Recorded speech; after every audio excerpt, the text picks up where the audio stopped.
Delhi had gone on to in fact state that all malls should stop using power post 10 p.m. and all schools should shut down power between 3:30 and 6:30 p.m. The national capital has been reduced to such an extent because of the inadequate power that is being supplied, and also high power consumption and water consumption in a backdrop of the heat. Well, after two policemen were gunned down on duty in Uttar Pradesh, angry protesters today blocked a major highway in the district of Firozabad. The angry protesters resorted to stone pelting on the police jeeps. In violent protest, the DIG was also injured.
Well, in fact, these were the scenes witnessed on the streets of Firozabad after angry protesters took to the streets following the death of two police constables who were shot dead by unidentified miscreants during a chase in Ramgarh area of Uttar Pradesh.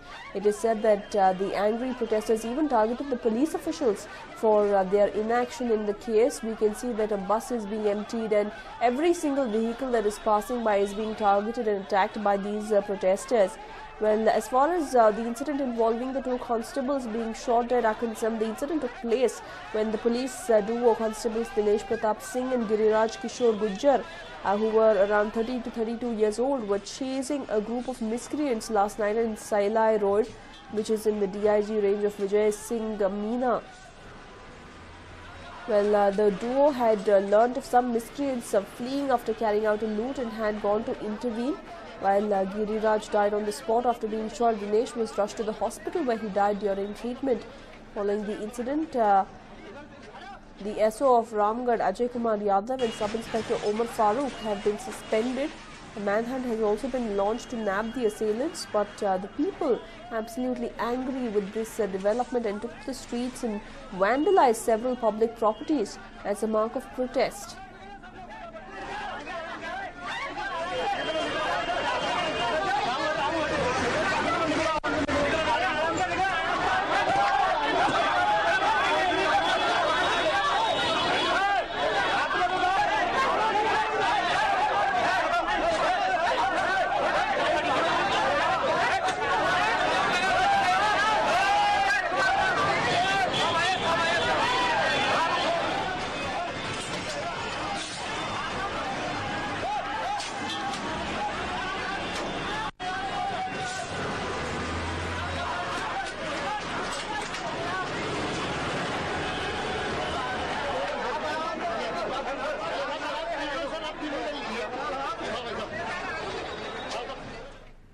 Elephant that had killed two people has been captured.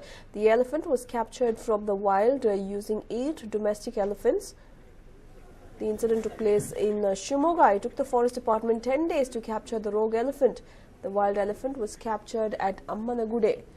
Well, the rogue elephant had created terror in Shimoga after it claimed the lives of 2 farmers, but today, with the help of 8 domestic elephants, the rogue elephant, which had destroyed crops worth lakhs and had also claimed lives, has now been captured by the forest officials. The wild elephant was captured in Ammanagude.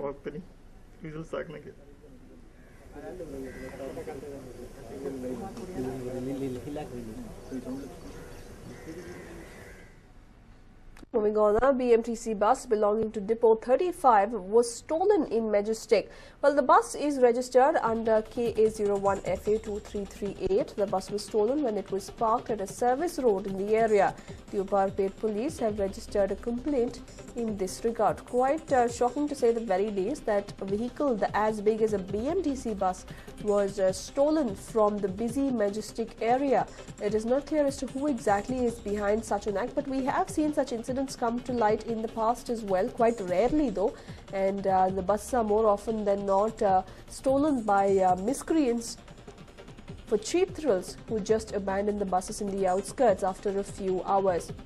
And today too there was a bus which is number KA01FA2338 that was stolen. The BMTC bus was parked on the service road in Majestic and it astonishingly went missing from there. For now, the Uparpet police have registered a complaint and are on the lookout for the bus. But if you're out there, if you do spot the bus number KA01FA2338, do immediately inform the police officials as the bus has been stolen.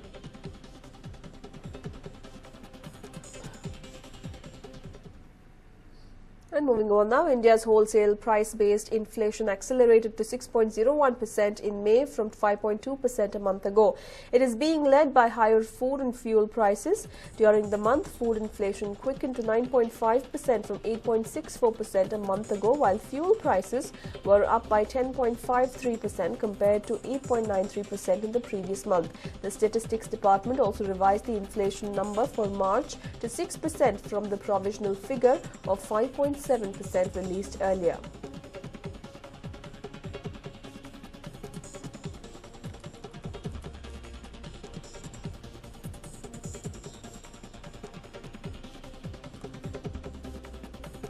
Well, in fact, there we have it. The food inflation up from what we saw a month ago.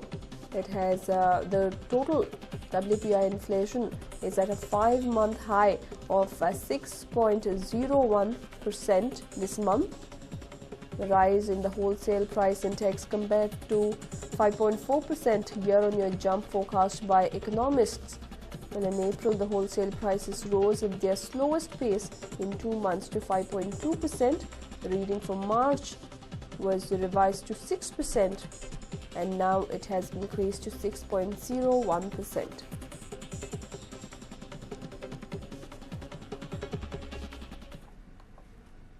Time for a short break now, but stay tuned. We'll be right back. ಪುಟ್ಟು ಅಮ್ಮ ಹೇಳಿಲ್ವಾ ಗೋಡೆ ಹಾಳು ಮಾಡಬೇಡ ಅಂತ ಕೇಳೋದೇ ಇಲ್ಲ ನೀನು ನಿಮ್ಗೂ ಸುವರ್ಣ ಅಂಕಲ್ ಹೇಳಿಲ್ವಾ ಮೂರ್ತಿ ಅವರೇ ಬಂಗ್ಲೆ ಕಟ್ಟಿಸುವಾಗ ಡಾಕ್ಟರ್ ಫಿಕ್ಸಿಂಗ್ ನಿಂದ ವಾಟರ್ ಪ್ರೂಫಿಂಗ್ ಮಾಡಿಸದೇ ಇರಬೇಡಿ ಅಂತ. ಈ ಛಾವಣಿ ಹೇಗಾಗಿದೆ ನೋಡಿ, ಮತ್ತೆ ಈ ಬಾತ್ರೂಮ್ ನೋಡಿದ್ರೆ ನೀವು ಇವೆಲ್ಲ ಏನು ಇವೆಲ್ಲ ಕೇಳೋದೇ ಇಲ್ಲ. ಇನ್ನೊಮ್ಮೆ ಕೇಳಿ, ಮನೆ ಕಟ್ಟಿಸುವಾಗ ವಾಟರ್ ಪ್ರೂಫಿಂಗ್ ಡಾಕ್ಟರ್ ಫಿಕ್ಸಿಟ್ ನಿಂದಲೇ ಮಾಡಿಸಿ. ಓಕೆ ಬಿಟ್ಟ?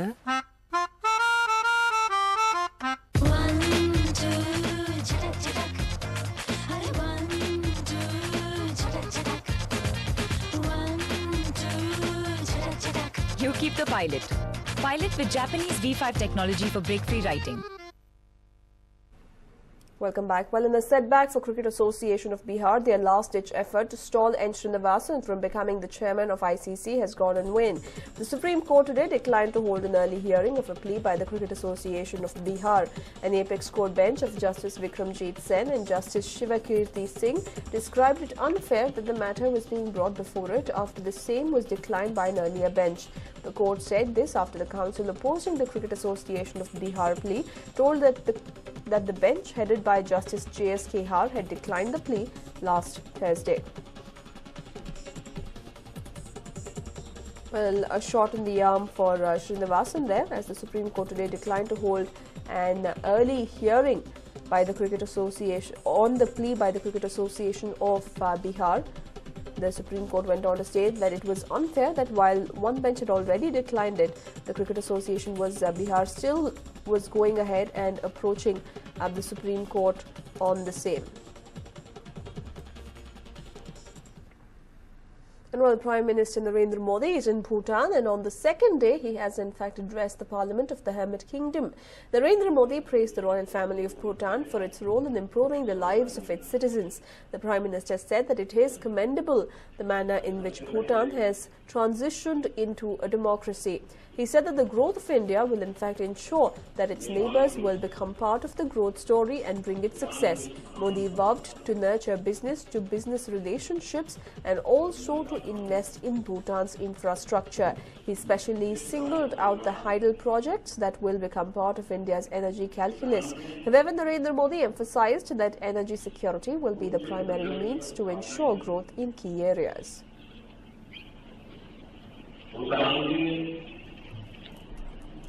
सामान्य से सामान्य नागरिक की सुखाता भी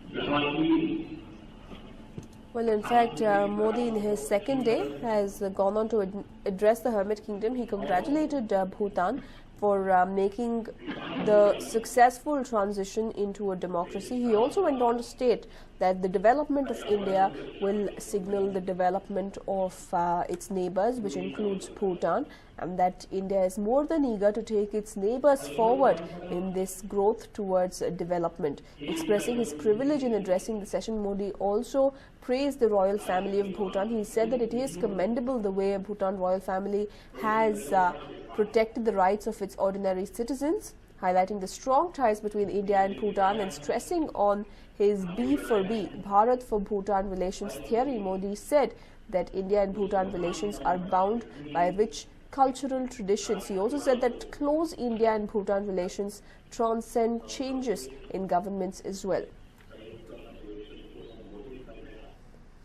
And while the Mumbai police is likely to re-record the statements of Bollywood actress Preeti Zinta, who filed a complaint on Thursday against Kings 11 Punjab co-owner businessman Neswadia, alleging that he molested, abused and threatened her inside the Wankhede Stadium during an IPL match against the Chennai Super Kings. The police say they want further information on certain points, like the exact place they were in when the incident took place, because they did not find their seats in the CCTV footage. The police also added, saying that Preeti and Neswadia are seen on the front page of the stadium cheering, but not in the back where the incident allegedly took place. The police have contacted Preeti's lawyer to get in touch with her, as her number is switched off. The police also added that they had also contacted the two witnesses named by Zinta in her complaint. The witnesses will come on Monday or Tuesday to record their statements. The police has registered an FIR against Wadia under IPC sections 354, which is for assault or criminal force at a woman with the intent to outrage her modesty, 504, which is for intentional insult with intent to provoke breach of the peace, 506, which is punishment for criminal intimidation, and 509 for word or gesture or act intended to insult the modesty of a woman on the basis of Zinta's complaint.